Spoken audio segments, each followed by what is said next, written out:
ናቸው። መነኮሳት የፖለቲካ ተሳትፎ የላቸው። መነኮሳት የእግዚአብሔር መንግስት ተገዦች ናቸው። ሰማያውያን ናቸው። እንደ መላእክት ምን ጊዜም ከእግዚአብሔር መንግስት ጋር ይቆማሉ።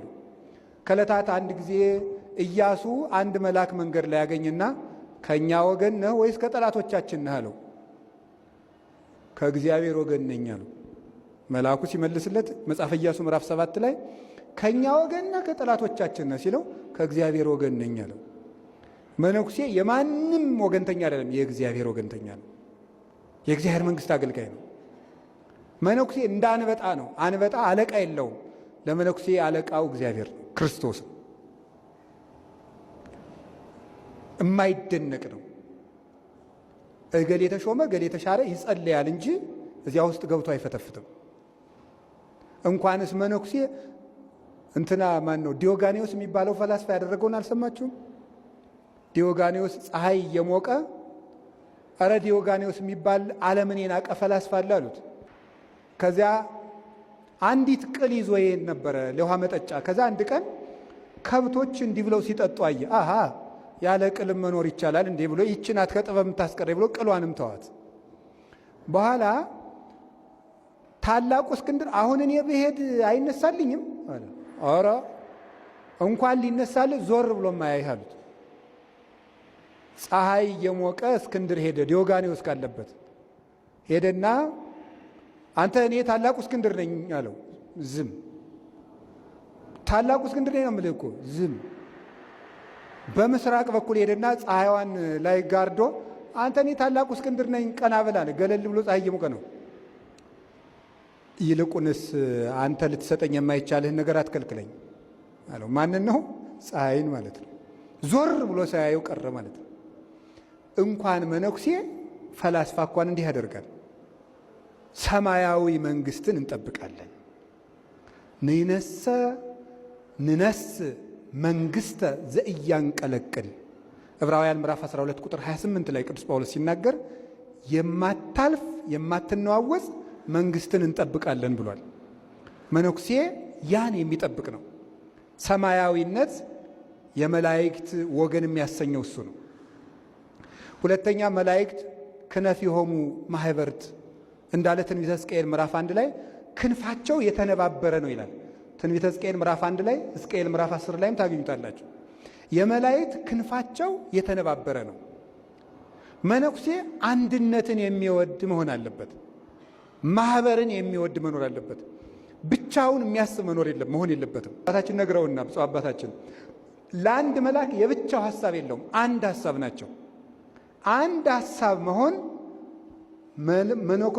ምንኩስናን የመላእክት ሕይወት ያደርገዋል፣ መነኩሴውንም መልአክ ያሰኘዋል። እስመ ሀዩ ከመ መላእክት ይሬስዮ ለብእሲ ከመ ይፍቅድ ምንተኒ በዲበ ምድር። ሰው የመላእክትን ሕይወት ልኑር ባለ ጊዜ በምድር ላይ ምንም አይፈልግም ይላል። አድርባይ አይሆንም፣ ነጭ ለባሽ አይከተልም፣ አያጎበድድም፣ በሞቀበት በደመቀበት እግር ተከትሎ አይሄድም።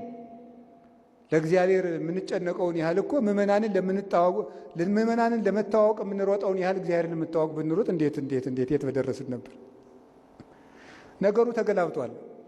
የእግዚአብሔር ቤተሰቦች አባቶችና እናቶች መነኮሳት እግዚአብሔርን ቢከተሉ ምእመናንን እየተከተሉ ሳንቲም ፍለጋ መሮጥ ባላስፈለገ ነበር። ምእመናን እየተከተሉ እኛን ይመጡ ነበረ።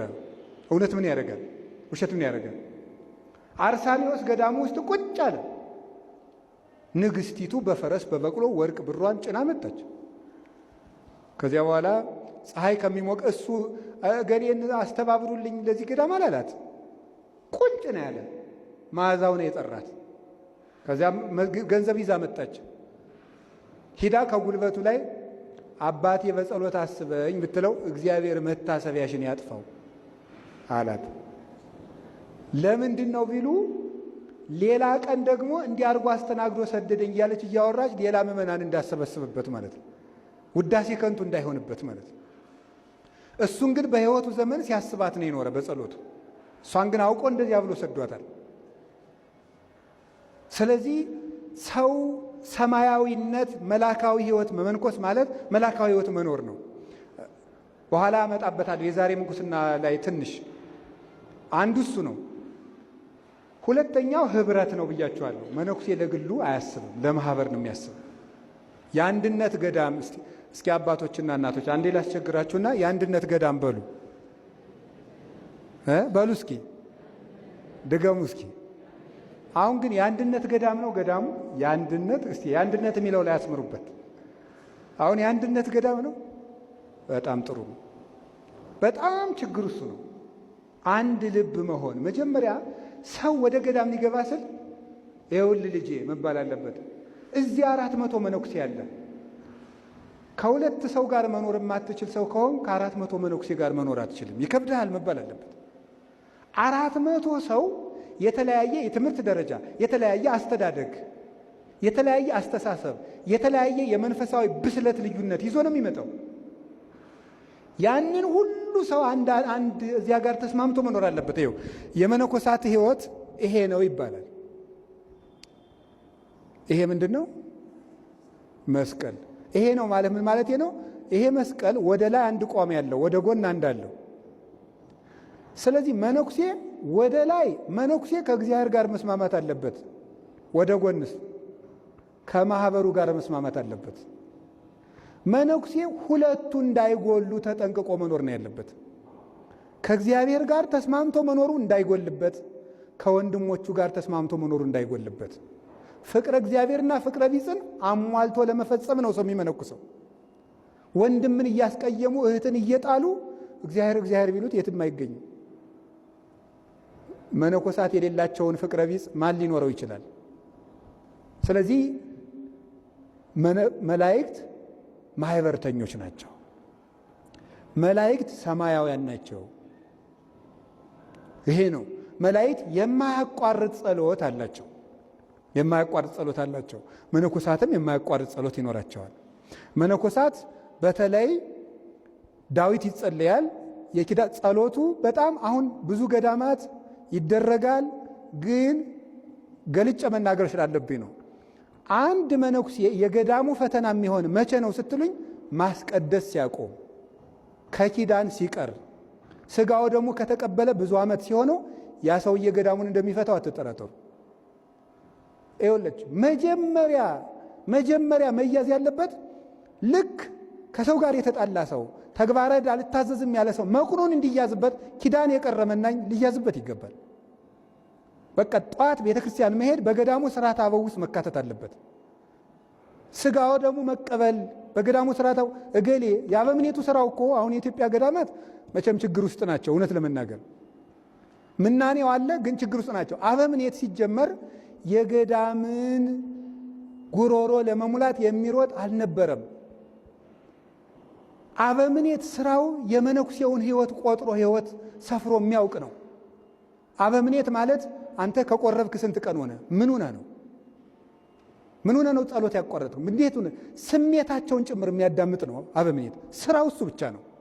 አርዲቱ ደግሞ ጉሮሮ መሙላት ነበር ስራቸው። እሱ ከሌለ ይኸው። ስለዚህ ሊተርጂካል ፕሬየር ይባላል። ይሄ የሥርዓት አምልኮ ቤተ ክርስቲያናዊ ጸሎት ማለት ነው። ቤተ ክርስቲያናዊ ጸሎት ውስጥ ወይም የሥርዓት አምልኮ ጸሎት፣ ቅዳሴ፣ ኪዳን እዚህ ውስጥ የተለየ መነኩሴ ሕይወት የለውም። አንዱ እሱ ነው። የማህበር ጸሎት መገኘት አለበት። የፈለገ የሚመጣ የፈለገ የሚቀርበት የማህበር ጸሎት የለም። ጸሎተ ማዕድ የሚባለው ማለት ነው። ከዛሳ ደግሞ የግል ጸሎት አለ። አቁጣሮውን ሞልቶ መጸለይ ያለበት። ቀጥሎ እንግዲህ ሰው እያደገ ሲሄድ ሎርድስ ፕሬየር ትባላለች። አቡነ ዘበሰማያትና እግዚኦ መሐረነ ክርስቶስ ነው። እነዚህን ለማያቋርጥ ጊዜ ማለት አለበት። አንዳንድ ጊዜ በቀን ለ20 ደቂቃ ዝም ብሎ ይችን ከልብ ምቱ ጋር አገናኝቶ ጭምር መጸለይ ያለበት ነው። ለምሳሌ አንድ ጊዜ ወደ ውስጥ አየር ውሰዱ እስቲ። ወደ ውስጥ ነው፣ ወደ ውስጥ ማለት ነው። ውሰዱ አንዴ፣ ከዛ ደግሞ ወደ ውጭ። እሺ፣ በጣም ጥሩ። አሁን ምንድን ነው? አሁን አስቀጥሉት። ወደ ውጭ ወደ ውስጥ እያደረጋችሁ እስትንፋሳችሁን በሉ።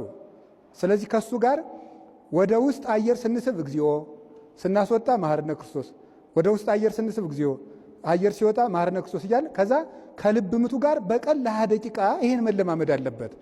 ከዚያ በኋላ ነፍሱ ተኝቶ እንኳን እንደዚህ ትላለች ነው። ተኝቶ ራሱ ይሄንን ጸሎት ነፍሱ ትጸልየዋለች። ስለዚህ ጸልዩ